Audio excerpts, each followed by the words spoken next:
मेरे प्रिय मित्रों, यीशु मसीह के नाम से आपका हार्दिक स्वागत है। हम एक नए महीने में प्रवेश कर चुके हैं। प्रभु पिछले दिनों हमें जिस मार्ग पर चलाकर आए उन्हें जरा देखें। लगता है जैसे अभी अभी जनवरी का महीना शुरू हुआ है और कितनी तेजी से दिन गुजरते जा रहे हैं ये आपने देखा। 5 महीने बीत चुके हैं और हम 6ठे महीने में प्रवेश कर चुके हैं।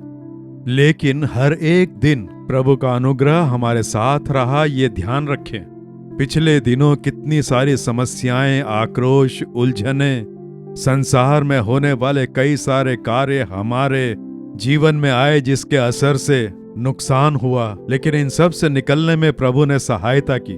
उसके लिए प्रभु की स्तुति करते रहना हमारा कर्तव्य है। हम निर्मलता से जी रहे हैं, ये प्रभु की कृपा है। एक नया दिन देखना भी प्रभु की कृपा है। भिन्न भिन्न प्रकार की समस्याएं इस संसार में पैदा होती आ रही हैं। शैतान इस समय बहुत ही शक्ति से युद्ध कर रहा है।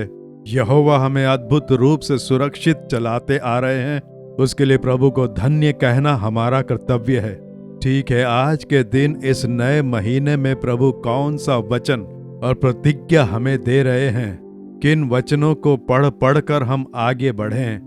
तो परमेश्वर के समूह में जब मैं विनती कर रहा था तो आपके लिए विशेषकर यहोवा ने मुझे एक प्रतिज्ञा दी। यशाया 43वां अध्याय 2 वचन, जब तू जल में होकर जाए मैं तेरे संग संग रहूंगा, और जब तू नदियों में होकर चले तब वे तुझे न डुबा सकेंगी। जब तू आग में चले तब तुझे आंच न लगेगी और उसकी लौ तुझे न जला सकेगी। प्रभु कह रहे हैं, मेरे पुत्र मेरी पुत्री, तुझे पानी में होकर जाना होगा, लेकिन डरना नहीं, मैं तेरे संग रहूंगा। तेरे संग रहकर उसे पार करने में तेरी सहायता करूंगा। तुझे नदियों को पार करना होगा। नदियों में जल का प्रवाह बहुत ऊंचा होगा। नासूर शैतान बाढ़ की तरह खड़ा होता है ना, वैसे पानी की बाढ़ आएगी, तुम्हें नष्ट करने जैसा आएगी। लेकिन तुम डरना नहीं, मैं संग रहकर उसे पार कराने में सहायता करूंगा, ऐसा यहोवा कह रहे हैं। ऐसे ही आग में चलने जैसी परिस्थिति आएगी। आग की लपटों में चलना पड़ सकता है, लेकिन तुम डरना नहीं, मैं संग रहूंगा, ऐसा प्रभु वचन दे रहे हैं। मैं तेरे संग संग रहूंगा। ये जो समय काल है इसके पूरे होने तक मैं संग रहकर सुरक्षित चलाऊंगा, ऐसा प्रभु कह रहे हैं। अब इसमें 3 बातें कही गई हैं। सबसे पहले, जब तू जल में होकर जाए मैं संग संग रहूंगा। प्रभु इस प्रकार से वचन दे रहे हैं, इसका मतलब है इस प्रकार के कार्य तुम्हारे जीवन में आने वाले हैं। तुम्हारे मार्ग में रुकावट आए, वैसे जल, समुद्र, इन सब के बीच होकर मैं कैसे जाऊं, ऐसी संकट की परिस्थिति आएगी तो इन सब के बीच प्रभु चलाएंगे। तुम्हारा नाश करने जैसी बाढ़ आएगी, लेकिन डरना नहीं, उससे कोई नुकसान नहीं होगा। आग में चलने जैसी भयानक परिस्थिति आएगी, लेकिन प्रभु उससे आपको आंच नहीं आने देंगे। इसलिए क्योंकि प्रभु मेरे संग हैं, इसलिए मैं जल में होकर भी पार जाऊंगा, नदियां भी पार करूंगा, आग में होकर भी चल के जाऊंगा, मुझे कोई क्षति नहीं पहुंचेगी, ऐसा विश्वास से कहें। वैसे ही अद्भुत रूप से प्रभु को आप चलाते हुए देखेंगे। ठीक है, सबसे पहले क्या कहा गया है, जब तू पानी में होकर जाए मैं तेरे संग संग रहूंगा, ऐसा प्रभु कह रहे हैं। पवित्र शास्त्र में निर्गमन 14वें अध्याय में हम एक घटना पढ़ते हैं। परमेश्वर के द्वारा चुने गए इस्राएली लोगों को मिस्र के दासत्व से जब प्रभु उन्हें छुड़ा कर ला रहे थे तो लाल समुद्र के किनारे उन्हें ठहराया गया था। करीब करीब 30 से 35 लाख लोग, बड़े लोग, बच्चे लोग, बूढ़े लोग, पति पत्नी, बच्चे और उनके साथ उनकी भेड़ बकरियां, पालतू जानवर, ये सब एक बहुत भारी संख्या में थे।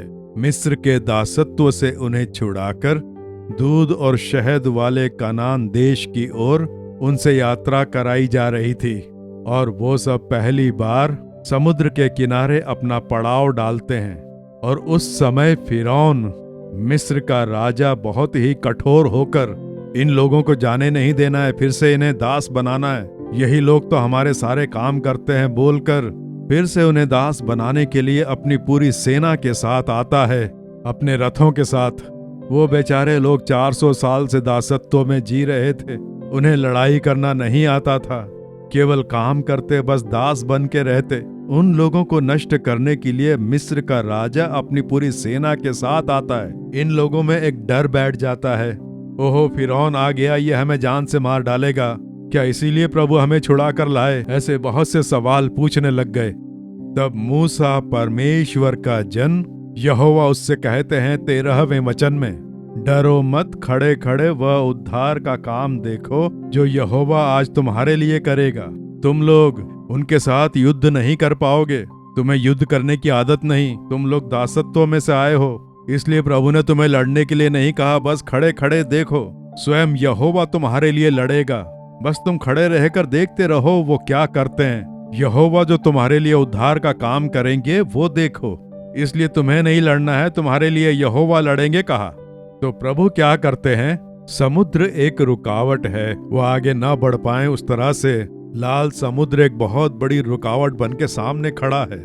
अब अगर कोई पहाड़ी हो तो भागकर उसे पार कर सकते हैं, लेकिन समुद्र के पानी से होकर कैसे बच पाएंगे?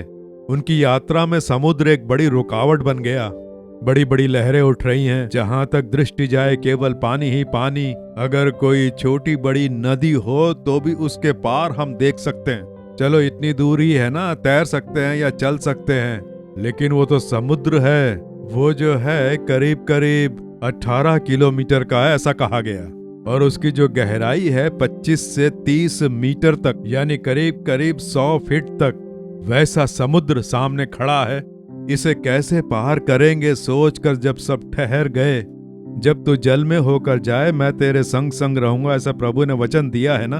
तो प्रभु जब संग रहते हैं तो क्या होता है देखिए। तो प्रभु जो है वो समुद्र के पानी को 2 भाग में फाड़ देते हैं, उस बड़े समुद्र को। 22वें वचन में देखिए, तब इस्राएली समुद्र के बीच स्थल ही स्थल पर होकर चले और जल उनकी दाहिनी और बाईं ओर दीवार का काम देता था। उससे पहले का वचन देखिए, तब मूसा ने अपना हाथ समुद्र के ऊपर बढ़ाया और यहोवा ने रात भर प्रचंड पुरवाई चलाई और समुद्र को 2 भाग करके जल ऐसा हटा दिया जिससे उसके बीच सूखी भूमि हो गई। पानी 2 भाग में बंट गया, उसे 2 भाग में फाड़कर उसके बीच रास्ता बनाकर 18 किलोमीटर तक सूखी भूमि पर इस्राएलियों को प्रभु चलाकर ले गए। तो जल में होकर वो गए। एक बहुत बड़ा समुद्र उन्होंने पार किया। देखने में बहुत डरावना था, इसे कैसे पार कर पाएंगे? प्रभु ने एक चमत्कार करके वहां से उन्हें पार कराया।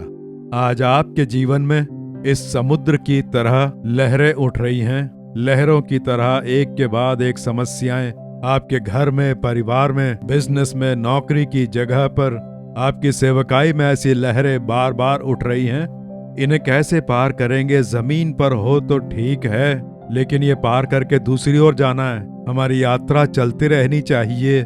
यहीं रुक जाएंगे तो कैसे पार, कैसे लगेंगे? तभी प्रभु कहते हैं, मैं नया मार्ग बना के दूंगा। पानी के बीच मार्ग बनाने वाले परमेश्वर, समुद्र के बीच मार्ग बनाकर देने वाले यहोवा, उन्होंने उस समुद्र को 2 भाग में फाड़कर रास्ता बना के उन्हें चलाया। आज जो भी समस्या आपको डरा रही है, आपको आगे नहीं जाने दे रही है, आगे न जा पाए, वैसे आपके परिवार में या आपकी नौकरी में, आपके बिजनेस में आक्रोश पैदा करके, आपको खींच के उसमें धकेल कर, आपको जकड़ के, आपको डराने के लिए, वो जो समस्या है, आक्रोश है, एक समुद्र की तरह बन के सामने खड़ा है ना। आप डरिए नहीं, यहोवा वहां पर मार्ग बनाएंगे। आप जल में होकर उस पार जाएंगे। आप किनारे पर ही खड़े नहीं रहेंगे, आप उसे पार करेंगे। प्रभु संग रहकर आपकी सहायता करके आपको उस पार लेकर जाएंगे। जल में होकर जाने के लिए सहायता करके समुद्र 2 भाग में फाड़कर सूखी भूमि पर चमत्कारिक रूप से प्रभु ने चलाया। वही प्रभु आज भी चमत्कार कर रहे हैं। आज वो आपके लिए समुद्र फाड़ने वाले परमेश्वर समस्याओं को, आक्रोश को, संकट को, जो कार्य आपके लिए रुकावट बने हैं, उन्हें फाड़कर प्रभु मार्ग बनाकर आपको उसमें से चलाएंगे। आप देखेंगे प्रकृति से अपार कार्य आज भी प्रभु कर रहे हैं। आपके जीवन में कोई ना कोई कार्य आपको बहुत डरा रहा है ना। जब सुनामी आई थी उस समय समुद्र की बड़ी बड़ी लहरों से क्षतिग्रस्त होने वाले कितने ही हजार लोग अपनी जान गंवा बैठे। छोटे मोटे गांव तो गायब ही हो गए। कन्याकुमारी जिले में तुरंत ही क्षतिग्रस्त गांवों को देखने के लिए मैं गया। कुछ जगहों पर ले जाकर मुझे दिखाया कि पहले यहाँ पर एक गांव था, लेकिन अब नहीं है। एक भी घर मैं नहीं देख पाया। इस तरह से सुनामी के कारण सब तहस नहस हो गया था। समुद्र की लहरें 100 फीट की ऊंचाई पर उठकर आई और लोगों को उसमें समा लिया। लेकिन उस समय कई जगहों पर चमत्कार भी हुए। चेन्नई में जो एक चमत्कार हुआ, हमारे प्यारे भाई सैम जबतुरे भाई ने बताया।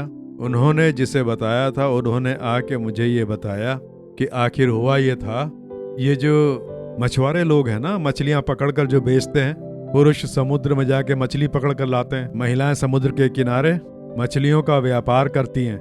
ये उनका एक तरह का व्यापार है। उन्हीं में से एक बहन, उसने उद्धार पाया हुआ था। वो प्रार्थना करती थी, वो भी मछुआरों की बिरादरी से थी। तो उस दिन सुबह के समय समुद्र के किनारे मछलियां रखकर वो उसका व्यापार कर रही थी। अचानक से समुद्र की लहरें उठी और वो आ रही हैं ये देखकर समुद्र के किनारे जो घूमने आए थे, जो खेल रहे थे, सब जोर से चिल्लाने लगे और वहां से भागने लगे। ये बहन भी पीछे मुड़कर देखती है, समुद्र की बड़ी लहरें आ रही हैं और ये बहन गर्भवती है। वो पेट से है, पेट में बच्चा पल रहा है। वो भी उठकर जान बचाने के लिए भागने की कोशिश करती है। तेज भाग नहीं सकती है क्योंकि वो पेट से है, लेकिन तेजी से चलने लगती है। बाकी सब वहां से भाग गए, इधर उधर से भाग गए। पीछे देखती है एक बहुत बड़ी लहर आ रही है। जब वो समझ गई बचना बहुत मुश्किल है तो कहती है, यीशु मुझे बचा लो, हे यीशु मेरी सहायता करो, मैं अब भाग नहीं सकती हूँ, ये समुद्र की लहर मुझे अपने में समा लेगी, मुझे बचाओ बोलकर वो प्रार्थना करती है। और प्रार्थना करते ही क्या होता है देखिए, ये देखकर वहां सब लोग बहुत आश्चर्यचकित हुए। वो बड़ी लहर जो उठकर आ रही थी और सामने ये बहन भाग रही है, उसके पास आते ही वो लहर 2 भाग में बंटकर उसके दोनों तरफ से निकल जाती है। बीच के भाग में लहर का निशान ही नहीं। वो बहन तेजी से चल चल के वहां से निकल के अपने घर पहुंचती है। समुद्र की उस ऊंची लहर को 2 भागों में फाड़कर उस बहन को यहोवा ने बचाया। कितना बड़ा चमत्कार है ना। प्रभु केवल तब ही चमत्कार नहीं करते थे, वो आज भी चमत्कार कर रहे हैं। देखिए, एक बहुत ही अद्भुत कार्य करके उस बहन को प्रभु ने बचाया। और ये बात उसने आकर एक सेवक को सारी बात बताई और उसने मुझे ये बात बहुत ही आश्चर्य रूप से बताई। ऐसे रोजाना भिन्न भिन्न चमत्कार तो प्रभु अद्भुत चमत्कार करते हैं। समुद्र के बीचों बीच सूखा मार्ग बना सकते हैं आपके लिए। समुद्र की लहरों की तरह जो समस्याएं आती है उन्हें 2 भाग में फाड़ कर मार्ग बनाएंगे। जिस कार्य में रुकावट है, रुकावट दूर करके नया मार्ग खोलेंगे और आप ये चमत्कार देखेंगे। क्यों पता है? क्योंकि वो संग हैं। मैं तेरे संग हूं, तू आ, मैं तेरे लिए मार्ग खोलूंगा। आपको देखकर कह रहे हैं, आपके नौकरी में, बिजनेस में, परिवार में रुकावट रुकावट रुकावट, आगे बढ़ नहीं पा रहे हैं और वो आपको बहुत डरा रहा है। यहोवा उस कार्य को बदलने के लिए 2 भाग में फाड़ रहे हैं और आप ये चमत्कार देखने वाले हैं। विश्वास करें, उसके लिए प्रभु संग हैं। और दूसरा देखिए, प्रभु कह रहे हैं, जब तू नदियों में होकर चले मैं तेरे संग रहूंगा, तब वे तुझे न डुबा सकेंगी। वही कह रहे हैं, जब तू नदियों में होकर चले तब वे तुझे न डुबा सकेंगी। नदियों में जब लहरें उफान पर होती हैं तो क्या होता है? पवित्र शास्त्र में यहोशू की पुस्तक उसका 3 अध्याय जब आप पढ़कर देखेंगे तो इजरायली लोग जो हैं वो कनान देश के पास पहुंच गए। तब उनके बीच यरदन नदी आ जाती है।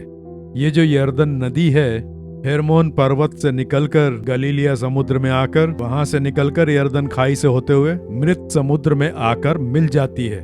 उस मृत समुद्र के पास जो स्थान है, यरीहो नाम का नगर है, उस जगह पर ये लोग रुके हुए हैं। पवित्र शास्त्र कहता है, यहोशू 3 अध्याय 15वां वचन, यरदन का जल तो कटनी के समय के सब दिन अपने तट के ऊपर बहा करता है। तट के ऊपर बहना यानी बाढ़ का समय।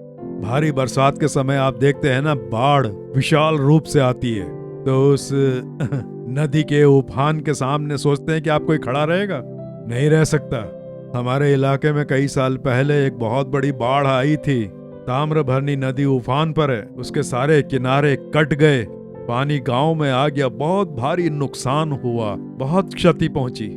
लोग त्राहिमाम त्राहिमाम करने लगे, परेशान हो गए। तो जब इस तरह से कोई बाढ़ आती है तो बहुत ही ज्यादा नुकसान होता है। यर्दन नदी का पानी तट के ऊपर बह रहा है, कैसे पार करके उस किनारे पहुंचे? प्रभु कह रहे हैं, बाढ़ तुम्हें डुबा न सकेगी, कोई क्षति नहीं पहुंचेगी जब तुम नदी में चलोगे। इस तरह से प्रभु ने कहा है ना। ये जो बाढ़ है, इसका मतलब है कि शत्रु बाढ़ की तरह आएगा। आप यशायाह 59वें अध्याय का 19वां वचन जब पढ़ेंगे, तब शत्रु महानद के समान चढ़ाई करेंगे, तब यहोवा का आत्मा उसके विरुद्ध झंडा खड़ा करेगा। ऐसा हम देखते हैं। आप यहोशू की पुस्तक का 3रा अध्याय जब देखते हैं तो यर्दन नदी पार करने के लिए परमेश्वर एक मार्ग बताते हैं। यहोवा की वाचा का संदूक और उसे उठाए हुए लेवीय याजक वाचा का संदूक उठाए हुए उन्हें यर्दन नदी में पैर रखना है। पैर रखते ही यर्दन नदी फट जाएगी, 2 भाग में बंटकर रास्ता बनेगा। तट से ऊपर बाढ़ का पानी बह रहा है, वो यर्दन फट जाएगी, मार्ग बनेगा और तुम आसानी से जा सकते हो, ऐसा कहा। और प्रभु ने जैसा करने के लिए कहा उन्होंने वैसा ही किया।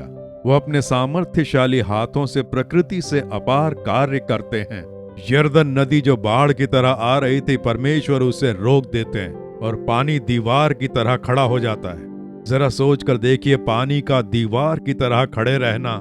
वहां समुद्र दीवार की तरह खड़ा हो गया और यहाँ नदी दीवार की तरह बन के खड़ी हो गई। बस इतना ही और वो पार कर लेते हैं। वाचा का संदूक उठाए हुए याजकों ने जैसे ही पांव रखा, ये चमत्कार कैसे हुआ? ये वाचा का संदूक परमेश्वर की उपस्थिति लाता है। परमेश्वर की उपस्थिति। जब किसी युद्ध के लिए जाते तो वाचा का संदूक उठा कर ले जाते। स्वयं यहोवा युद्ध में शामिल हो गए, इस प्रकार से वो मानते हैं। ये परमेश्वर की उपस्थिति पैदा करने वाली बात है। तो यहाँ महानद की तरह शत्रु आएगा तो आत्मा झंडा खड़ा करेगा।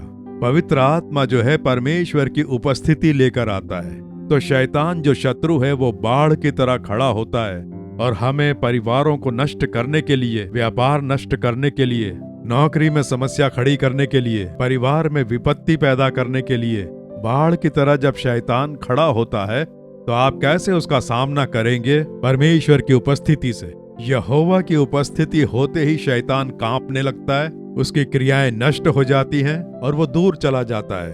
तो परमेश्वर की उपस्थिति को लाने वाला पवित्र आत्मा होता है। तो पवित्र आत्मा उसके विरोध में झंडा खड़ा करता है।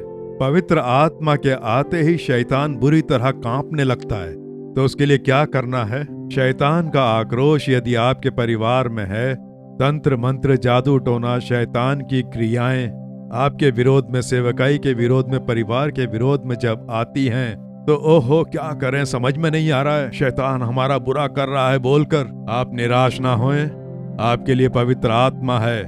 आप पवित्र आत्मा से भरकर प्रार्थना करें। पूरा परिवार हो सके तो एक दिन उपवास रखकर पवित्र आत्मा से भरकर आप प्रार्थना करनी शुरू करें। पवित्र आत्मा की उपस्थिति उतर कर परमेश्वर की उपस्थिति आपके घर में आते ही शैतान की क्रिया अपने आप नष्ट हो जाएगी। जादू टोने की क्रिया अपने आप निष्क्रिय हो जाएगी। तंत्र मंत्र की क्रियाएं अपने आप नष्ट हो जाएंगी। आपके विरोध में जादू टोना, तंत्र मंत्र जो भी क्रियाएं हैं सब नष्ट हो जाएंगी। इस प्रकार से यहोवा आपके संग रहकर, जब आप नदी पार करेंगे तो वो आपके संग रहकर आपको चलाएंगे। ऐसा आपके जीवन में होगा। एक परिवार ने आकर बताया कि किसी ने जादू टोना कर दिया है, इसलिए हमारे परिवार में नुकसान पे नुकसान हो रहा है, बहुत ज्यादा हानि हो रही है, बिजनेस भी चला नहीं पा रहे हैं, वैसी परिस्थिति आ गई है, क्या करें समझ में नहीं आ रहा है। तो परमेश्वर की सम्मति क्या है पता है? सपरिवार उपवास रख के प्रार्थना करें, पवित्र आत्मा में भरकर पवित्र आत्मा में प्रार्थना करें, पवित्र आत्मा को स्थान दें। उनको देखिए, सपरिवार उपवास रख के हफ्ते में एक दिन सपरिवार गीत गाकर स्तुति करके प्रार्थना करने लगे और यहोवा की उपस्थिति वहां उतर कर आई। उनके विरोध में जो जादू टोना किया गया था वो नष्ट हो गया। तंत्र मंत्र की क्रिया नष्ट हो गई, तावीज जल गए। यहोवा ने क्रियाएं नष्ट करके उन्होंने जो कुछ खोया वो वापस मिले वैसा आशीर्वाद दिया। अब देखिए, प्रसन्नता में आशीर्वादित होकर बने रहें वैसी यहोवा ने उन्नति दी। तो शत्रु की क्रियाएं नष्ट करके अपने जनों को श्रेष्ठ बनाने वाले परमेश्वर आपके विरोध में उठने वाले तंत्र मंत्र, जादू टोना, किसी भी प्रकार की दुष्ट क्रिया क्यों ना खड़ी हो जाए, यीशु मसीह के नाम से आप जय पाने वाले हैं। पवित्र आत्मा झंडा खड़ा करेगा। उसके लिए आप पवित्र आत्मा में भरकर प्रार्थना करें। हफ्ते में एक दिन सपरिवार उपवास रख के स्तुति करके प्रार्थना करें। रोजाना अपना जीवन प्रार्थना से शुरू करें। सपरिवार स्तुति करके प्रार्थना करें। आपके चारों ओर यहोवा की सुरक्षा होगी। विरोधियों की क्रियाएं नष्ट होंगी। शत्रु बाढ़ बनकर क्यों ना आ जाए, वो निष्क्रिय हो जाएगा। आप सर उठाकर जिएंगे और अपने सारे कार्य करेंगे। उसी के लिए तो प्रभु कह रहे हैं, पवित्र आत्मा में प्रार्थना करें। हमेशा पवित्र आत्मा के सामर्थ्य से भरे रहें। बाहर जाएं तो आप पवित्र आत्मा से भरकर स्तुति करके जाएं। परमेश्वर की उपस्थिति यदि आप में बनी रहेगी तो किसी भी शत्रु की शक्ति आपको छू नहीं पाएगी। यही है प्रभु की ओर से जो कही गई बात है। तो जब आप नदी में होके चलेंगे तो आप डूबेंगे नहीं। क्यों पता है? मैं संग रहूंगा।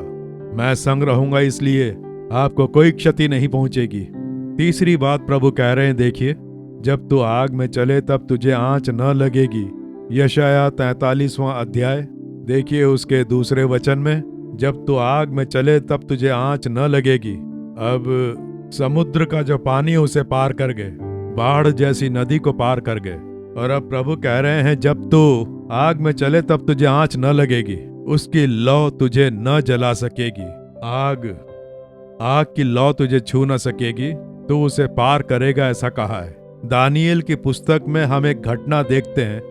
दानियेल की पुस्तक उसके 3 अध्याय में नबूकदनेस्सर नाम का बेबीलोन का राजा, उसने अपने दौर में एक बड़ी मूर्ति बनवाकर कहता है, मेरी प्रजा इसकी उपासना करे।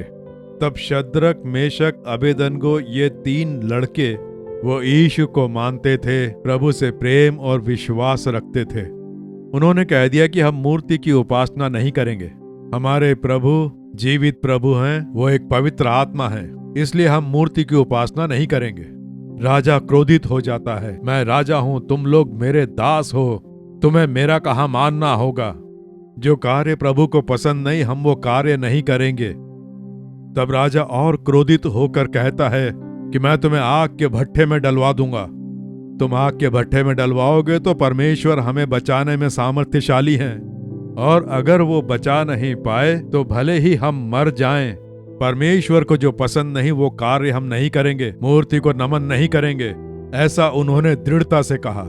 राजा और क्रोधित हो जाता है, और देखिए भट्ठा, जो आग का भट्टा है, उसे 7 गुना बढ़ाने को बोलता है। उसे और गर्म करके कहता है कि इन्हें रस्सी से बांधकर उसमें डाल दो।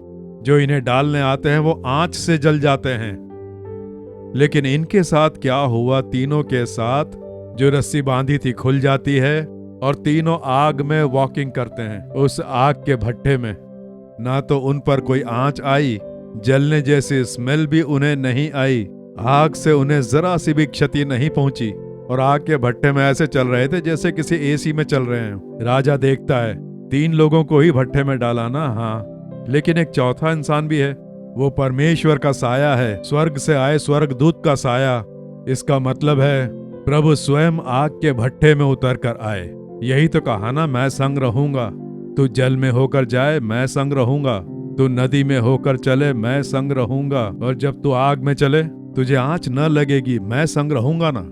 ऐसा प्रभु ने वचन दिया, तो फिर आप डरते क्यों हैं? इसलिए अग्नि यानी आग की तरह समस्याएं, आक्रोश आएंगे। ये जो आग है वो क्या दर्शाती है? देखिए पवित्र शास्त्र में 1 पतरस उसका 4 अध्याय जब पढ़ते हैं, 12वां वचन देखिए। हे प्रियो, जो दुख रूपी अग्नि तुम्हारे परखने के लिए तुम में भड़की है, इससे ये समझकर अचंभा ना करो कि तुम पर कोई अनोखी बात बीत रही है, पर जैसे जैसे मसीह के दुखों में सहभागी होते हो, आनंद करो, जिससे उसकी महिमा के प्रकट होते समय भी तुम आनंदित और मगन हो।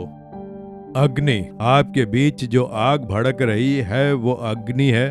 वो है मसीहियों को लेकर अत्याचार, समस्याएं, संकट, दुष्ट मनुष्यों द्वारा होने वाले बुरे कार्य, धर्म के ठेकेदार जो आक्रोश पैदा करते हैं। तो यीशु के नाम से जो आप पर अत्याचार होते हैं, जो समस्याएं होती है, आग की तरह हैं, अग्नि की तरह हम पवित्र शास्त्र में देखते हैं। इसे लेकर आप डरे नहीं, क्योंकि आग में चलते समय यीशु आपके संग रहेंगे, इसलिए वो आपको चला के निकालेंगे। उससे आपको क्षति नहीं पहुंचेगी, आंच नहीं आएगी।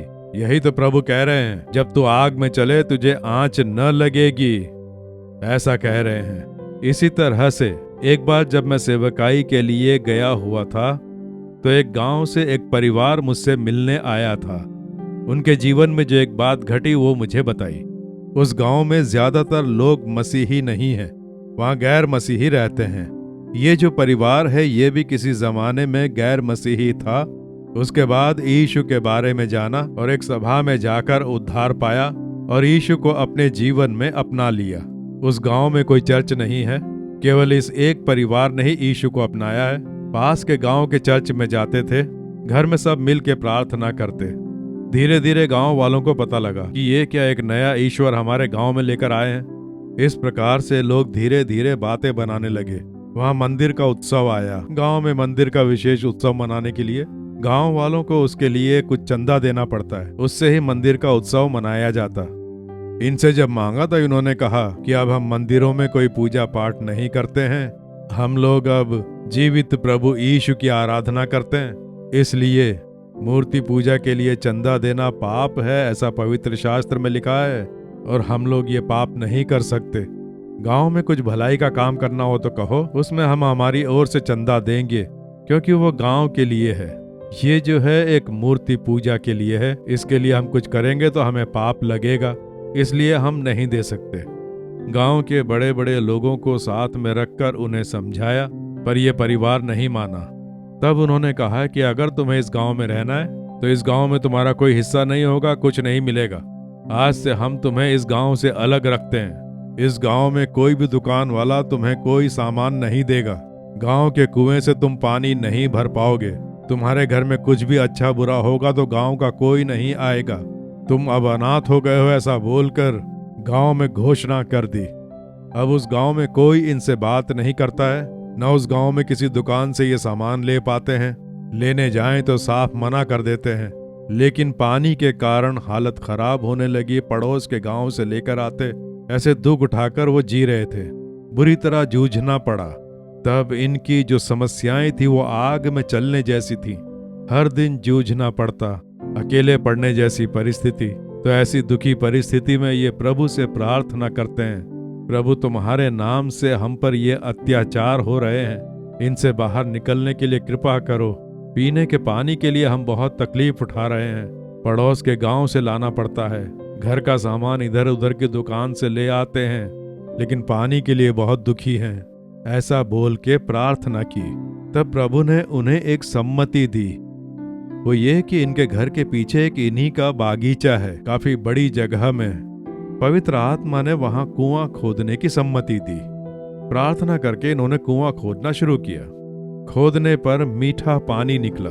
पानी एकदम उछाल मारकर निकला और वो कुआं पूरा पानी से भर गया। प्रभु ने पानी की समस्या हल कर दी बोल के बहुत प्रसन्न हुए। फिर उस कुएं की 4 दीवारी बना दी। वो कुआं पूरा पानी से भरा रहता। अब इन्हें कोई तकलीफ नहीं, अपने हिसाब से पानी का उपयोग करने लगे। चर्च जाते आते और प्रसन्न रहते। और उस साल बारिश ही नहीं हुई, एकदम अकाल पड़ गया। बारिश नहीं हुई इसलिए पूरे गांव में पीने के लिए पानी तक नहीं था। गांव का जो बड़ा कुआं होता था वो कुआं भी सूख गया और गांव वाले पड़ोस के गांव जाने लगे पानी लाने के लिए। पूरा गांव पड़ोस के गांव जाकर पीने के लिए पानी लाने लगे। बहुत ज्यादा बोल रहे थे ना, अब गांव में ही पानी नहीं है। गांव वाले अब बात करने लगे। उनके प्रभु ने उन्हें उनके घर में ही पानी दे दिया और हम पर हमारे ईश्वर ने दया नहीं की। पीने का पानी नहीं है, पड़ोस के गांव से लाकर दुख उठा रहे हैं। अब क्या करें, ऐसी बात की। ठीक है चलो उनसे सहायता मांगते हैं बोलकर गांव के सब लोग मिलकर, गांव वालों ने उन्हें गांव से अलग कर दिया था ना, वो लोग अब आते हैं और आकर सब बोलते हैं कि भैया हमें क्षमा कर दो, हमने तुम्हें गांव से अलग कर दिया, हमने तुम्हें बहुत दुख पहुंचाए। लेकिन अब बात यह है कि पूरे गांव में पीने का पानी नहीं है। पड़ोस के गांव से जाकर पानी लेकर आते हैं, सब बहुत दुख उठा रहे हैं। तुम्हारे घर का कुआं हमेशा पानी से भरा रहता है और पानी भी मीठा है। अगर हमें भी थोड़ा सा कुएं का पानी दोगे तो हम भी पीने के लिए उपयोग कर लेंगे, ऐसा उन्होंने कहा। तब इन्होंने मुस्कुराते हुए कहा कि ये प्रभु यीशु का दिया आशीर्वाद है, ये केवल हमारे लिए नहीं है, ये आप सबके लिए है। आओ आप लोग आकर पानी ले लें। गांव की प्यास बुझाने के लिए ये पानी है, ये प्रभु का दिया आशीर्वाद है। अब देखिए, एकदम भड़कती हुई आग जो सब कुछ जलाने की तरह आई। इस गांव में नहीं रह सकते, गांव से निकलने के लिए कहा। गांव वाले बात नहीं करेंगे, यीशु के नाम से अत्याचार, उपद्रव और संकट। लेकिन प्रभु ने संग रहकर, तुम मत डरो, मैं हूं, ऐसा बोलकर प्रभु ने पानी देकर, आशीर्वाद देकर पूरे गांव वाले यीशु का सामर्थ्य जान पाए, वैसा प्रभु ने किया। वो जब मुझसे मिलने आए तो उन्होंने अपनी ये घटना बताई और कहा कि प्रभु ने कैसे उन्हें संकट से बाहर निकाला। क्या आज आप भी ऐसे ही तकलीफ में हैं? लोग डरा रहे हैं, दुत्कार रहे हैं, आप मसीह हैं बोलकर नौकरी में आपको परेशान कर रहे हैं, जहां रहते हैं वहां आप पर उपद्रव कर रहे हैं, आपको डरा रहे हैं, सेवकाई करने के कारण संकट से जूझ रहे हैं। ये जो आग की लौ है, इससे क्षति पहुंचेगी सोचकर आप निराश ना होएं। यीशु मसीह ने इन अत्याचारों को सहा है, हमें भी इस रास्ते से निकालेंगे। क्रूस उठाकर उनके पीछे चलना है। आग की लपटों के बीच में चलना ही होगा, लेकिन आग की लौ से आंच नहीं लगेगी, हमें कुछ नहीं होगा। उससे बाहर निकलने में प्रभु सहायता करेंगे। यही है उनका वचन। मैं जिस सेवकाई के रास्ते पर चलकर आया हूँ, आज 50 साल से ऊपर हो गए हैं। जब पीछे मुड़ के देखता हूँ तो ऐसे ही पानी में चलते समय मेरी सहायता की, नदियां पार करने में सहायता की, आग में चलने के लिए यहोवा ने सहायता की। आपकी भी सहायता करेंगे। आज ही आप पानी के किनारे खड़े रहकर इसे कैसे पार करूं इस बारे में सोच रहे हैं ना? आपके लिए मार्ग खुलेगा, रुकावट दूर होगी, एक मार्ग खुलने के लिए चमत्कार होगा। बाढ़ की तरह शत्रु उठकर आता है। मेरे घर के विरोध में तंत्र मंत्र, जादू टोना, ईर्ष्यालु आत्माएं, ओहो, पूरी तरह नष्ट करने के लिए शैतान उठकर आ रहा है। आप बिल्कुल न डरें। शैतान पर जय पाने वाले यीशु मैं संग रहकर तुझे चलाऊंगा कह रहे हैं। घर में गीत गा गा कर जोर से स्तुति करें, जोर से प्रार्थना करें। परमेश्वर की उपस्थिति आएगी तो शैतान की क्रियाएं अपने आप नष्ट हो जाएंगी, तंत्र मंत्र सब नष्ट होगा। बाढ़ की तरह आने वाली शत्रु की क्रियाएं नष्ट हो जाएंगी। आग की लपटों की तरह अत्याचार, उपद्रव, संकट आ रहे हैं। शद्रक, मेशक, अबेदनगो दृढ़ता से खड़े रहे। आप भी दृढ़ता से खड़े रहें। ये परिवार यीशु के लिए दृढ़ता से खड़ा रहा। यीशु के गीत गाने के लिए परिवार दृढ़ता से खड़ा रहा। इसलिए यीशु ने संग रहकर आग की लपटें इन्हें छू न पाए, वैसे सुरक्षा की। आपकी भी करेंगे। आप निकल के जाएंगे, आपको आंच नहीं लगेगी, आप डरे नहीं। अब विश्वास से प्रार्थना करेंगे, क्योंकि ये वचन आपके लिए हैं। आप कहें कि ये वचन मेरे लिए हैं, हमारे लिए हैं। हे प्रभु, हम जल को पार करके आए हैं, तुमने संग रहकर चलाया। नदियों को पार करके जा रहे हैं, हमें कुछ नहीं होगा। आग में चल के जा रहे हैं, तुम हमारे संग हो। विश्वास बाहर उजागर करें। आज एक चमत्कार होते हुए, नया मार्ग खुलते हुए आप देखेंगे। आपके विरोध में उठने वाला तंत्र मंत्र, जादू टोना, उसकी सारी क्रियाएं नष्ट हो जाएंगी। नासूर मनुष्यों की दुष्ट योजनाएं, वो सब निर्मल हो जाएंगी। अत्याचार और संकट के बीच चलने वाले आप उसका सामर्थ्य और आशीर्वाद देखकर विशाल पथ पे चलोगे, ऐसा वो करेंगे। कोई आंच ना आए वैसे सुरक्षा करेंगे। कोई भी आपको क्षति नहीं पहुंचा सकता। लोग डरा कर देखेंगे पर आपको छू नहीं पाएंगे। आग आपको छू नहीं पाएगी। आप उससे पार निकलेंगे। आप डरिए नहीं। विश्वास से प्रभु की स्तुति करके अब प्रार्थना करें। परम पिता, इस महीने के लिए तुमने जो वचन दिया उसके लिए तुम्हारी स्तुति हो पिता। परम पिता, तुम हमारे संग रहोगे ऐसा तुमने वचन दिया है। हमारे लिए ये काफी है। जल को पार करेंगे। हे प्रभु, हम नदियों को पार करके निकलेंगे। आग में कोई आंच न आए वैसे हम चलेंगे। तुम हमारे संग हो। यीशु हमारा हाथ पकड़कर हमें चलाते हैं। इसलिए आज एक चमत्कार की हम अपेक्षा करते हैं। परम पिता, इस पुत्र पुत्री के लिए प्रार्थना करता हूँ। जो कार्य है उसमें बार बार रुकावट आ रही है।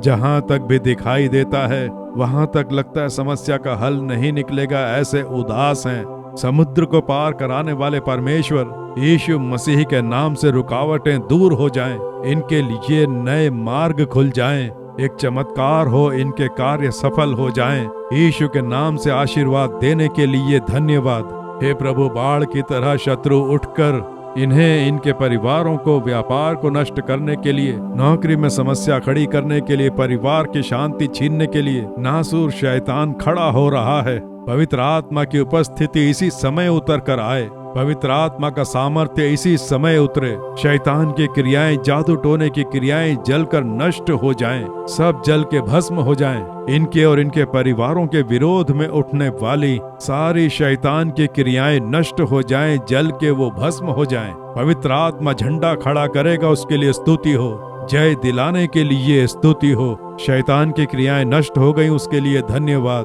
परम पिता, ये लोग आग में चल के जा रहे हैं पिता, एक तरफ बीमारी, कर्ज की समस्या और मनुष्यों के द्वारा आने वाले संकट, दूसरी तरफ ओहो मसीही के नाम से कितने अत्याचार, संकट, अपमान, इन सब के बीच ये बच्चे चल रहे हैं। आज ही एक चमत्कार होना चाहिए। संग रहूंगा ऐसा तुमने कहा है। समस्त बीमारियां यीशु के नाम से दूर हो जाएं। सारी पैसों की जो आवश्यकताएं हैं यीशु के नाम से पूरी हों। हर तरह की समस्याएं, आक्रोश, अपमान, निंदाएं सब दूर हो जाएं। बाहर निकलने के लिए इन पर कृपा करो। आशीर्वाद देकर इन्हें उन्नत बनाओ। यहोवा सारी रुकावट दूर करके, सारे संकट दूर करके, सुरक्षित आशीर्वाद देकर चलाने के लिए धन्यवाद। आज ही एक चमत्कार देख पाएं। यीशु मसीह के नाम से आशीष देकर मैं प्रार्थना करता हूँ। हर एक के लिए चमत्कार करके उन्हें प्रसन्न करो। ये वचन मेरे लिए है, हमारे लिए है बोलकर जो भी पूरी दृढ़ता से प्रार्थना कर रहा है, उनके विश्वास के अनुसार आज ही एक चमत्कार करके, चिन्ह दिखाकर प्रसन्न करो। यीशु मसीह के नाम से प्रार्थना कर रहे हैं परम पिता। आमीन, आमीन। मेरे प्रिय मित्रों, प्रभु ने जो आपको वचन दिया है, ये मेरे लिए है बोलकर उनकी महिमा करें। रोजाना इन वचनों को बोलकर स्तुति करके प्रार्थना करें। आप जैसे जैसे बोल के प्रार्थना करते रहेंगे, चमत्कार देख पाएंगे। आप बिल्कुल ना डरें, रुकावट दूर होगी, शत्रु की क्रिया नष्ट होगी, अत्याचार और उपद्रवों के बीच आशीर्वाद पाकर उन्नति पाओगे। विश्वास में बने रहें। यीशु के नाम से आमीन। For further details and prayer support, contact Jesus Redeems Ministries, Nallumavadi, Tuticorin District, 628211. Our phone number 04435454545. Email info@jesusredeems.org. Our website www.jesusredeems.com. God bless you.